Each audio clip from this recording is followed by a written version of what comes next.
충격과 의문, 그리고 하나의 열쇠. 여러분, 지금 전 세계에서 벌어지고 있는 일련의 사건들을 가만히 객관적으로 들여다본 적 있으십니까? 이란에서의 총성, 베네수엘라의 정권 교체 압박, 심지어 느닷없는 그린란드 매입 의사 및 다음 타깃으로 지목된 쿠바까지 도무지 연관성이 없어 보이는 이 파편화된 사건들. 트럼프 대통령은 도대체 무슨 생각으로 이런 일들을 벌이는 걸까요? 단순히 충동적인 관계일까요? 아니면 우리가 모르는 거대한 설계가 있는 걸까요? 오늘 그 모든 의문을 단 한 방에 해결할 마법의 열쇠를 공개합니다. 바로 대중국 견제라는 거대한 틀입니다. 이 관점으로 보면 지금의 혼란은 완벽한 질서로 바뀝니다. 트럼프가 그리는 마지막 체스판. 그 잔인하고도 정교한 설계를 낱낱이 파헤쳐드립니다. 그리고 그 폭풍의 한복판에 서 있는 대한민국이 취해야 할 단 하나의 생존 공식까지 지금 시작합니다. 1. 트럼프의 설계. 중국의 숨통을 끊어라. 트럼프의 전략은 명확합니다. 중국을 굶주리게 하고 가두고 고립시키는 것입니다. 첫 번째 타겟은 중국의 숨통, 즉 에너지와 자원입니다. 이란 전쟁 위기와 베네수엘라 개입을 단순히 정권 교체로 보시면 안 됩니다. 중국은 세계 최대 에너지 수입국이고 이란과 베네수엘라는 중국의 핵심 저가 원유 공급처였습니다. 트럼프는 이곳을 흔들어 중국의 에너지 비용을 폭등시키거나 미국의 통제하에 두려는 것입니다. 그리고 2026년 현재 트럼프 행정부는 중국이 장악한 히토류와 배터리 광물 공급망에 국가안보 위협을 선포했습니다. 아프리카와 남미 국가들에게 중국과 거래하면 미국 시장은 포기하라는 냉혹한 양자택일을 강요하고 있죠. 중국의 미래 산업인 전기차와 AI의 싹을 잘라버리겠다는 의도입니다. 그렇다면 그린란드와 알래스카 행보는 무엇일까요? 바로 중국의 북극 실크로드 진출을 원천 차단하기 위함입니다. 미국은 이곳에 차세대 미사일 기지와 감시망을 구축해 중국과 러시아의 북부 연합을 압박하고 있습니다. 전 전선에 걸친 가성비 높은 포위망의 완성입니다. 2. 침묵의 중국 vs 조커 러시아 폭풍전야의 체스판. 그렇다면 여기서 가장 궁금한 점은 중국이 과연 트럼프의 이런 행보를 모를까요? 분명 알고 있을 텐데도 왜 중국은 가만히 지켜만 보고 있을까요? 무능해서가 아닙니다. 전략적 인내입니다. 첫째, 내부 사정이 너무 급합니다. 2026년 현재 중국은 부동산 붕괴와 지방정보부채라는 시한폭탄을 안고 있습니다. 트럼프와 정면 충돌에 무역이 완전히 끊기면 중국 체제 자체가 흔들릴 수 있습니다. 지금은 맷집을 키우는 게 우선입니다. 둘째, 트럼프의 미국 우선주의가 미국 동맹의 균열을 가져오길 기다립니다.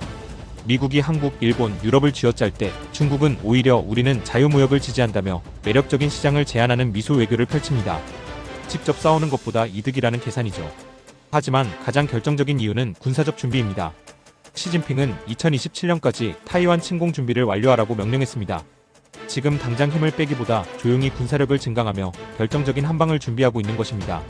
중국은 지금 폭풍전야에 침묵 중입니다. 이 복잡한 체스판에서 가장 예측 불가능한 조커는 러시아입니다. 트럼프는 러시아를 중국으로부터 떼어내려 하고 푸틴은 이 상황을 이용해 자신의 실리를 극대화하려 합니다. 트럼프는 우크라이나 전쟁을 끝내기 위해 푸틴에게 점령지를 묵인해주는 굴욕적 평화를 제안할 것입니다. 러시아는 이 틈을 타 경제를 재건하려 하죠. 무엇보다 러시아는 북한이라는 카드를 활용해 미국의 간담을 서늘하게 만들며 트럼프에게서 더 많은 양보를 얻어내려 할 것입니다. 러시아는 장담컨대 중국의 뒤통수를 칠 준비가 되어 있습니다. 충분한 보상만 있다면요. 3. 한반도의 잔인한 4월 청구서와 전쟁 공포.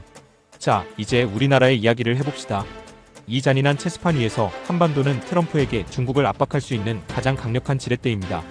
트럼프는 중국이 북한 문제의 중재자 역할을 하는 것을 극도로 싫어합니다. 따라서 중국을 소외시킨 채 김정은과 중국 배제라는 토대 위에 직접 대화를 하는 탑다운 방식을 시도할 것입니다. 완벽한 비핵화보다는 핵 동결 수준에서 타협하고 대신 북한에 경제적 인센티브를 제공하여 북한을 중국의 영향권에서 떼어놓으려는 뒷마당 탈취 전략을 쓸 가능성이 큽니다. 반면 한국에게는 냉혹한 거래를 요구할 것입니다. 미국이 너희를 지켜주는데 왜 우리가 돈을 써야 하느냐는 논리로 GDP 대비 3.5% 수준의 국방비 증액을 요구하며 주한미군을 대중국 견제용 지역기동군으로 전환하려 할 것입니다. 통상에서도 중국과 완전히 결별하고 미국 본토에 투자하라는 압박이 거세질 것입니다. 특히 이번 이란 전쟁 당시 호르무즈 해협 파병 거부 사례는 트럼프의 블랙리스트에 미납 청구서로 기록되어 있을 가능성이 큽니다. 트럼프는 이를 명분으로 방위비 분담금 협상에서 더 상상을 초월하는 액수를 요구하거나 통상 압박의 타깃으로 삼을 수 있습니다. 그렇다면 한국에서 전쟁이 일어날 확률은 어떨까요? 결론부터 말씀드리자면 이란이나 베네수엘라처럼 트럼프가 우리 땅에서 전쟁을 벌일 확률은 매우 낮습니다. 트럼프는 미국의 돈과 피를 쓰는 것을 싫어하는 실용주의자입니다. 다만 북한이 도발하거나 협상이 결렬될 경우 2017년처럼 긴장 고조를 통한 협상 전술인 미친개 전략으로 우리를 공포에 떨게 할 수는 있습니다. 4. 대한민국의 생존 공식 가치를 현금으로 바꿔라. 자, 그렇다면 이 냉혹한 국제 정세 속에서 우리가 취해야 할 스탠스는 무엇일까요? 동맹의 의리를 호소하는 감정적인 대응은 더 이상 통하지 않습니다. 트럼프 시대의 외교는 거래입니다. 우리는 우리의 핵심 이익을 미국의 이익과 맞바꾸는 영리한 전략이 필요합니다. 첫째, 우리의 안보 자산 가치를 부각해야 합니다. 미국이 대중국 견제를 위해 한반도 기지가 반드시 필요하다는 점을 역이용해야 합니다. 미국의 부족한 군함 수리 역량을 한국 조선업이 채워줄 수 있음을 강조하며 이를 방위비 분담금 협상의 지렛대로 삼아야 합니다. 우리가 이만큼 돈을 내니 한국의 독자적 미사일 역량 강화나 원자력 추진, 잠수함 도입 등 실질적인 안보 자산 확보를 허용받는 빅딜을 추진해야 합니다. 둘째, 경제적 디리스킹과 공급망 선점입니다. 트럼프의 관세 폭탄을 피하기 위해 반도체, 배터리 등 핵심 제조 시설의 현지 투자를 강화하되 그 대가로 미국 내 시장 점유율 독점 및 보조금 확보를 확실히 해야 합니다. 중국과의 외교에서는 우리는 원치 않으나 미국의 강한 압박으로 인한 강요된 선택이라는 프레임을 활용해 중국의 직접적인 보복 명분을 최소화해야 합니다. 셋째, 안보 비용 지출을 명분화해야 합니다.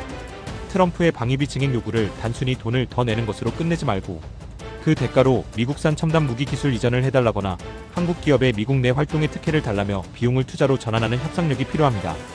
트럼프는 강한 미국을 만드는 데 도움이 된다면 한국과도 손잡겠지만 짐이 된다면 언제든 청구서를 내밀 사람입니다.